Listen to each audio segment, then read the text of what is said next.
Hey, everybody. I am reflecting on my year as I turn in my final grades. And one of the things that really hits me when I turn in my grades is how hard some students are working to try to achieve the best grade that they can. And one of the things that I changed this year was to do some of what people are now calling ungrading. Ungrading is probably not what I'm doing because grades are still an important thing to my students. They are not in a position where they respond well to not having a score. They like having a score that they can lean into. They like it to be a nice round number so that they can calculate really well. And so I'm still using a point system. But what I am doing is giving them an unlimited opportunity to revise and using a plus delta method to do those revisions. So let's start with the plus delta. One thing that I noticed when I was giving feedback is that because I'm in a hurry, just like everybody else when I'm grading, my feedback has a tendency to focus on the negative. I tend to say, make sure you cite your sources in APA style, or you're missing three sources, or this paragraph isn't clear. Can you explain it further? And all that's important information that my students need to know. And at the same time, when you receive strictly negative feedback or mostly negative feedback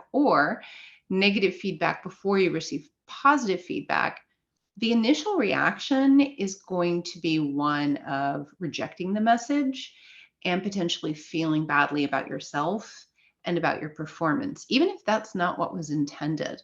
And so many students just aren't reading the feedback. They're not looking at it because it doesn't feel good to look at things that are even meant as constructive criticism, but are criticism.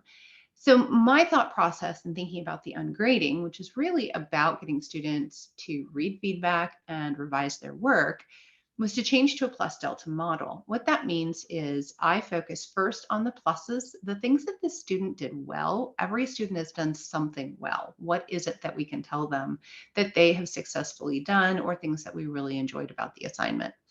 And then look at deltas. Now, deltas are changes. They are the things that we would like them to change to take the assignment to the next level. Now, for some students, that next level could be taking it on so it's a paper they could submit to a conference. But for some, it's taking it to the next level grade wise.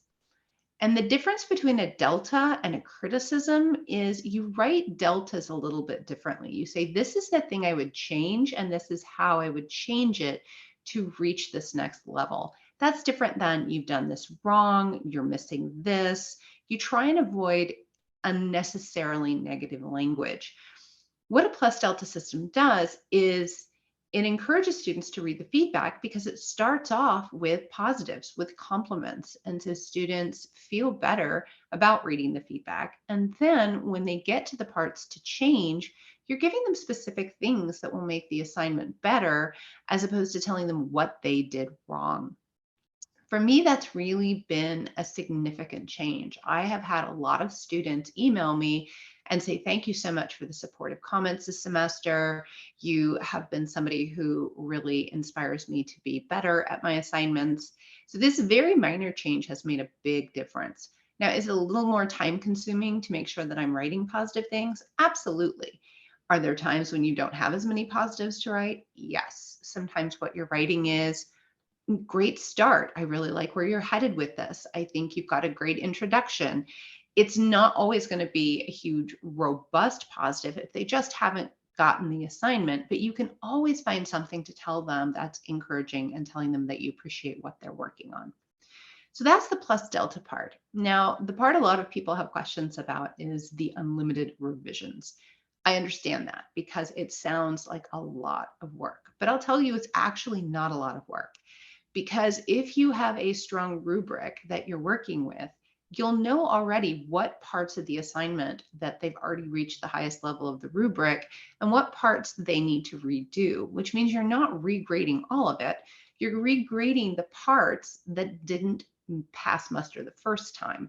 And so, for example, if I'm looking at a student's essay and they haven't gotten the formatting right, it's not APA style, then that's something where I can go in, I can say, you've done a great job with the writing. Here are the things you can do to take it to the next level. Here are some resources for the APA style. Please address this, resubmit it for full points. And when it comes back to me, I can look specifically at that section. Did they do the APA things that I asked them to do? That's a very quick review. And at the end of it, I end up with a much better paper, which is always easier to grade. The thing that I really like about the unlimited revisions is it says to students that this is a process, that writing is a process, that projects are a process, that it's not one and done, that I want you to continue to engaging and building your skills. That's been really helpful because students who are afraid of writing, they're afraid of getting it wrong, they're afraid that their grade is going to suffer if they get it wrong, have such a high anxiety. And knowing that they can respond to feedback, that they can change the assignment, and that they can achieve whatever their grade goal is, even if they didn't do it the first round, has been incredibly positive. And at first I thought, well, this is going to end up with grade inflation. But then I thought about it. This isn't an inflation. I'm not giving poor products good scores. I'm giving good scores to great products, people who are meeting the learning objectives. And that's what this is about. Teaching is about helping as many students as possible reach the learning objective. And if I can give them more opportunities to do that within the same framework, holding up the same standards, I'm going to be a better teacher. And that's what it ended up being for me. So it's been a really positive experience. If it's something that you want to try, I recommend it. Be very clear with them when you provide the feedback that they do have the opportunity to earn all of the points. That was a very big thing. The first time I tried this, I got very few people responding to it. But once I wrote in the thing, yes, you can get all of the points, they would make those revisions and they would resubmit it. And they don't trust you at first because so often they can't resubmit for full points. So I really did have to reinforce that. Yes, you can revise and resubmit. Yes, you can get 100, even if you started out with a 65 or a 70. Just go back, look at the feedback, do the revisions. And once they understood that, yeah, you really can get all the points, that's when they started responding and turning things in again.